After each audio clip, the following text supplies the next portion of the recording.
চলছে হেমন্তকাল, সামনে আসছে শীতকাল, বাজারে অলরেডি চলে এসেছে শীতের সবজি। আজকের পর্বে রয়েছে শীতের সবজি দিয়ে রান্নাবান্না ও খাবার দাবারের গল্প। Hello foodies, welcome to PC food story and I am your host PC. এই চ্যানেলের ভিডিওর থিম হলো নতুন নতুন খাবার প্রেজেন্ট করা, সেই সাথে খাবারের ব্যাকগ্রাউন্ডের স্টোরি শেয়ার করা।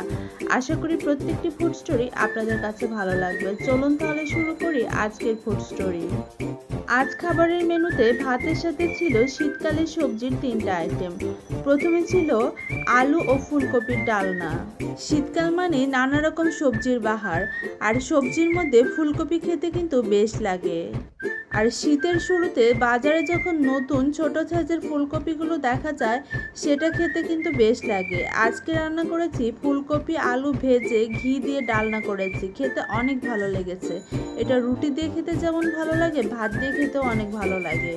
তার পরের আইটেম রয়েছে বাঁধাকপি ভাজি। শীতের শুরুতে বাজারে যখন ছোট ছোট বাঁধাকপি থাকে, দাম যেমন চড়া থাকে, খেতেও কিন্তু ভালো লাগে। এখানে দুটো বাঁধাকপি কেটে ভাজি করেছি, সাথে ছোট ছোট কিউব করে লাল করে ভেজে আলু দিয়েছি, আর ঘিয়ে বাগার দিয়ে ভাজিটা করেছি। সকালবেলা রুটি দিয়ে খেয়েছি, বাকি কিছুটা রয়েছিল, সেটা দুপুরবেলা ভাত দিয়ে খেতে ভালো লেগেছে। তার পরের আইটেম ছিল আলু পটল ভাজি। আলু পটলকে কুচি কুচি করে কেটে তারপর ভাজিটা করেছি।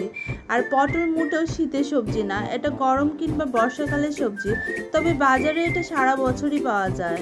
আজকে আমার বাসায় ফুলকপি বাঁধাকপির সাথে পটলও এসেছে, সেজন্য ভাবলাম পটল দিয়েও কোনো একটা কিছু করি। তো ফুডি ফ্রেন্ডস, এই ছিল আজকের আমার ডাইনিংয়ের সিম্পল খাবার দাবারের স্টোরি। গরম ভাতের সাথে পটল ভাজি, বাঁধাকপি ভাজি, ফুলকপি আলুর ডালনা।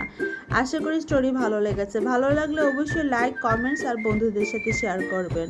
সবাই সুস্থ থাকবেন, সুন্দর থাকবেন।